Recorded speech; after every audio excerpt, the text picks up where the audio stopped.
Diarrhoea প্রতিরোধ বিষয়ক সচেতনতামূলক অভিযান রাজনগরে। যদিও অনিয়মিত বর্ষা, তবুও বর্ষার শুরুতেই গ্রামগঞ্জে শুরু হয়ে যায় ডায়রিয়া। তাই এই রোগ রুখতে ডায়রিয়া প্রতিরোধ অভিযান শুরু হলো রাজনগরে। পশ্চিমবঙ্গ সরকারের জনস্বাস্থ্য কারিগরি বিভাগের উদ্যোগে এবং জল জীবন জল মিশন প্রকল্প রাজনগর শাখার ব্যবস্থাপনায় রাজনগর মাধ্যমিক বালিকা বিদ্যালয়ে আয়োজিত হয় এই অনুষ্ঠান।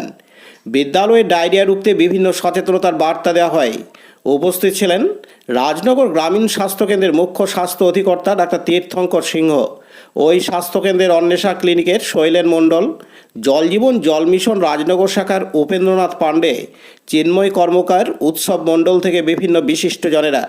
ডায়রিয়া হলে স্থানীয় স্বাস্থ্যকেন্দ্রে রোগীকে নিয়ে যেতে হবে, তাকে ORS বা নুনচিনি জল বারে বারে খাওয়াতে হবে বলে জানান বিভিন্ন বক্তা।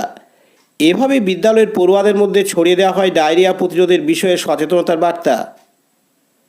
রাজনগর থেকে উত্তম মণ্ডল ও বিপিন পালের রিপোর্ট, বাংলা MM নিউজ। ওনারা যেটা বলছে অ্যাকচুয়ালি ডায়রিয়াটা যেটা বললেন কি কারণে ডায়রিয়া হচ্ছে, কেন ডায়রিয়া হয়, সব কিছু বলা হলো। মেইন হচ্ছে যে আমাকে পরিষ্কার পরিচ্ছন্ন থাকতে হবে। তো প্রত্যেকটা আমাদের স্কুলে যখন আমরা আসি, আমাদের চিনিস তো, যখন স্কুলে যাই তখন আমরা প্রথমেই আগে দেখি হ্যান্ড ওয়াশিং সিস্টেমটা দেখিয়েছি, তাই তো? কিভাবে হাত হ্যান্ড ওয়াশ করতে হয়, মানে হাত পরিষ্কার পরিচ্ছন্ন কিভাবে করতে হয় দেখিয়েছে। কটা স্টেপ আছে? 7টা।